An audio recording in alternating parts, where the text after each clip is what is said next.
Hello, Deserted Island DevOps. Welcome back. I hope everybody had a delicious lunch. We did too. Hope you got some water, snacks, ready for a couple more hours of talks. Up next is Amy Gret giving a talk titled Friends on Other Islands, Effective Distributed Communication. Amy, take it away. Hello? Awesome. Hello, Desert Island DevOps. Thank you for having me back. When we all retreated into our homes in 2020, we were presented with a wonderful island that had promise, and we could fix it up and share it with our friends, and that is what we got, sort of. Especially in the early days, and also about 10 minutes ago, connecting wasn't super stable, and Dodos really gave you a true airport experience in that it kind of happened eventually, but it did take a lot of effort and teamwork, so it was kind of a hassle. This was us queuing up last year in order to attempt to leave an island in a process that took as long as actual deboarding. So what can we do? How do we get together, and how can we best spend our time? So what we're going to talk about is remote communication and how to best to talk to our friends who are on other islands. So, my name is Amy Ramelo-Negret. I am a developer advocate at DigitalOcean, which is a remote-first company. I've been fully remote since 2018 and hybrid my entire career. I was really only in the office, no one can see it, but I'm doing air quotes, when I started because the closest thing we had to video calls at the time was Adobe Connect, and no one wanted a piece of that. So first we need to talk about this truly jarring slide with actual real people in it, but also what made in-office work, or the perception that it did work. One, we relied a lot on nonverbal communication, which is a lot of body language and a lot of in-jokes and a lot of personal relationships that are constructed outside of a meeting setting.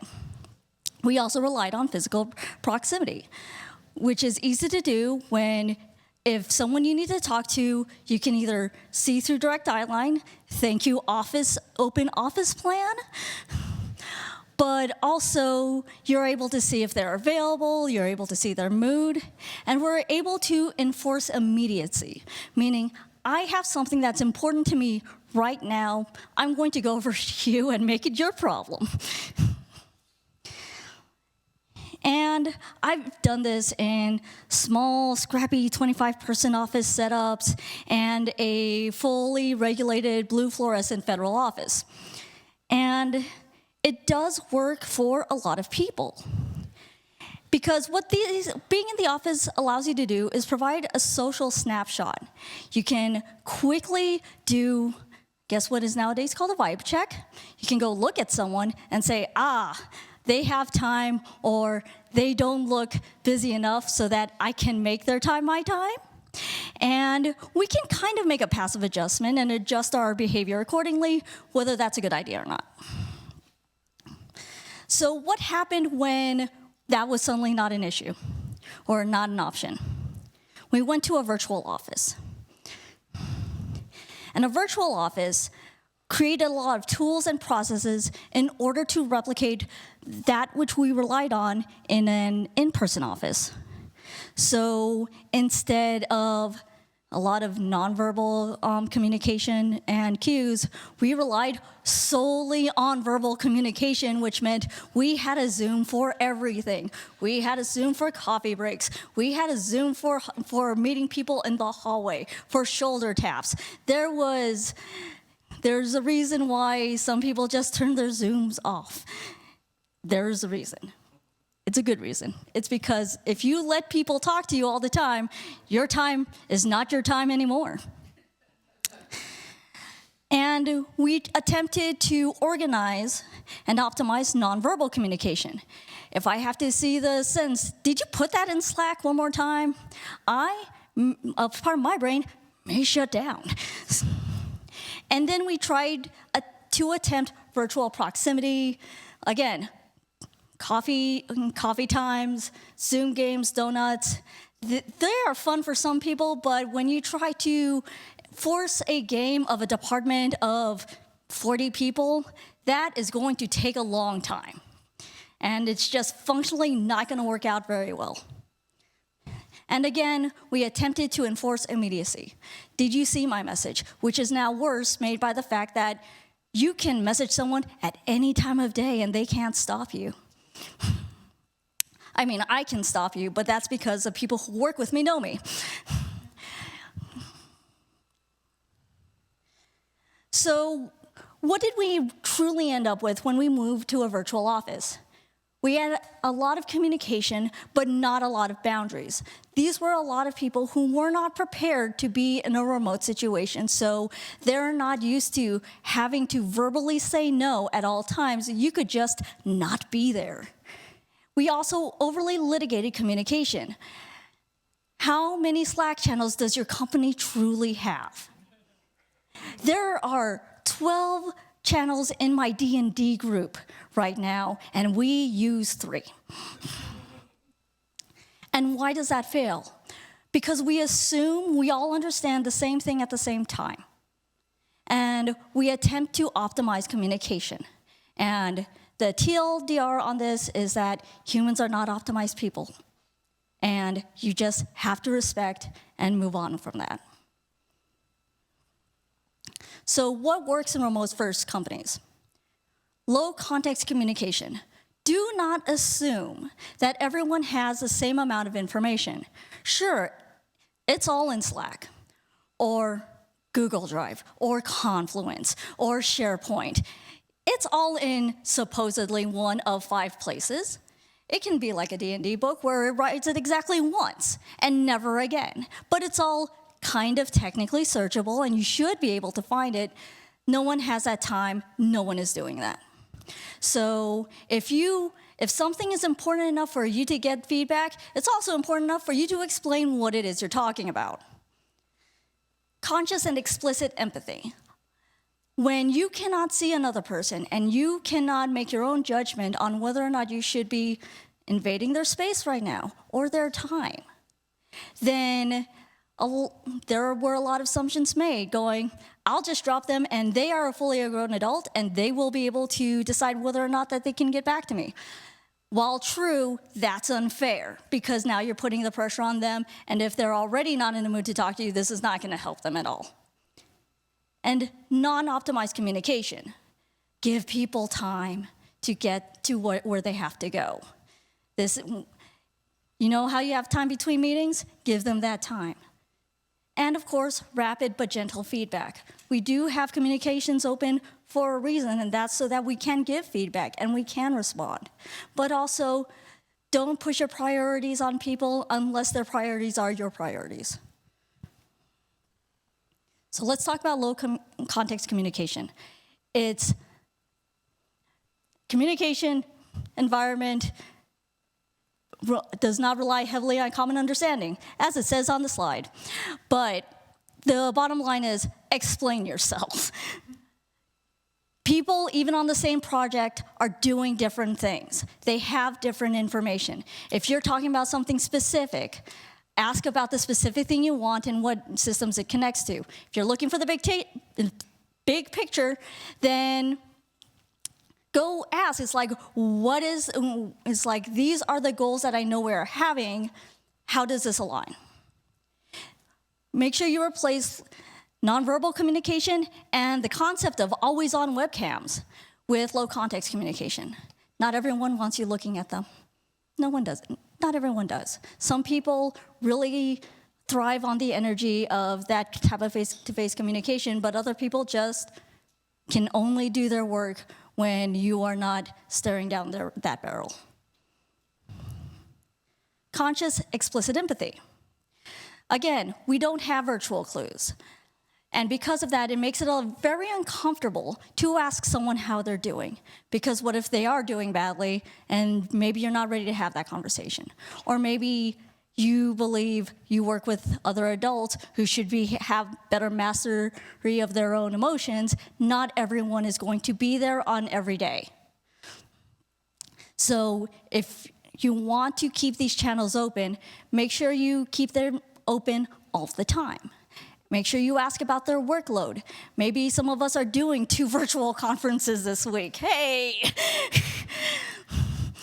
Or maybe things are going outside of work. They do not owe you that explanation, but they will tell you, it's like, listen, I have a lot going on right now. I cannot pick up another project. Encourage personal time. My boss keeps track on when I skip my days off to do other work things and says, you have 2 comp days coming, please take them. He doesn't tell me to, but he does highly encourage it. And also ensure that you have backup. One of the reasons why we do get overworked is because we feel we are the only person who can do our specific job right now. That's almost never true. Unless you have created a silo situation where you are the one holding that to yourself. Make sure other people know what your job is and at least can coast for a couple of days in case, bring up the ops problem. Or when I did a different boat thing a couple weeks ago, if that boat went down, an entire business unit was gonna go away.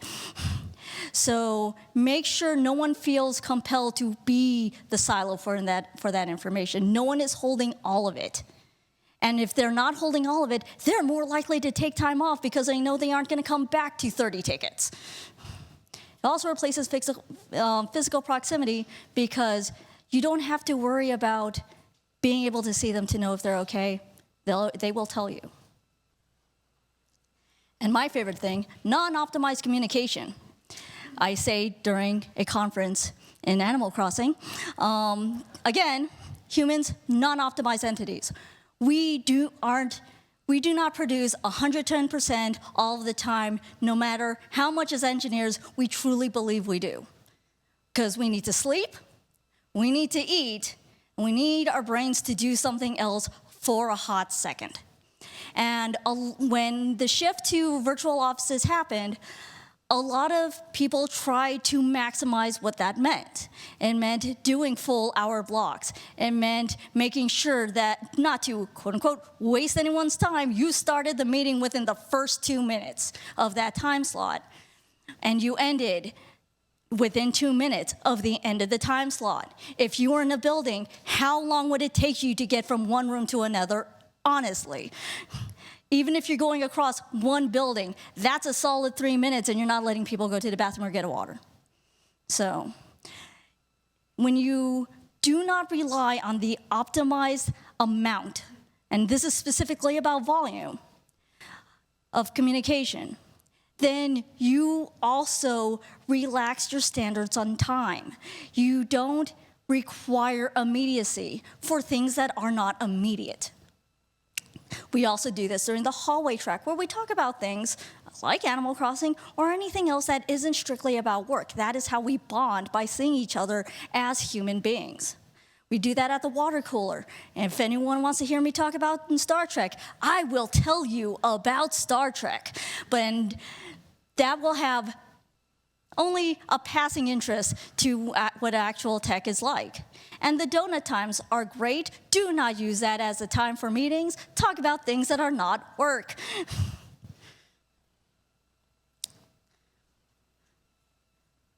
And finally, rapid, gentle feedback.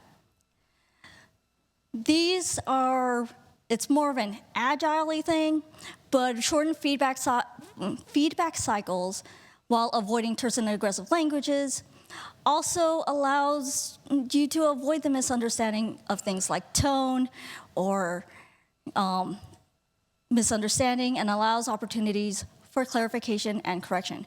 If you are worried about not understanding sarcasm or jokes or social nuance in text form, That's because there's no way to do it. It's okay.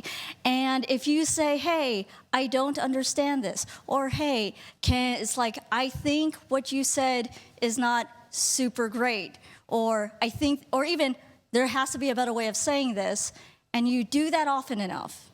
Obviously, don't like word police everyone, but if you are able to have that kind of conversation often enough, then it doesn't feel like a load when you go, I need help, can someone else look at this for me? It's about knowing you will have a safe space for feedback, and you will know people who are very likely to request it and give it to you. So overall, what did we truly learn? That the in-office approach and the remote approach are two different things because they're two different places. Don't treat them like they're the same thing, and stop trying to make tools to make them the same thing. That's not how to fix the issues. The issues is, and I know we hear this a lot in software, the issue is not a tooling problem. It's a people problem. Remote techniques can also be used in Office and hybrid, because you're talking about making sure communication is understood and paced well enough that it isn't really dragging anyone down or causing confusion and tension. It does not work the other way around. You cannot use things we learned in the office as far as nonverbal communication in remote environments, because there's no way to replicate that the other way. Especially if you're in a hybrid environment, the best way to do it is basically treat everyone as a remote, and then you don't have the problem of first class in-office employees. And finally, focus on clear communication and empathy. Again, we are non-optimized beings, and that is fine, and that is expected. You treat each other like you know that ahead of time, and you are less likely to push them into areas that they should not be in. And short version, be nice and be patient, and write everything down. And as you leave the island, that's all there is for today. Thank you, Isabella.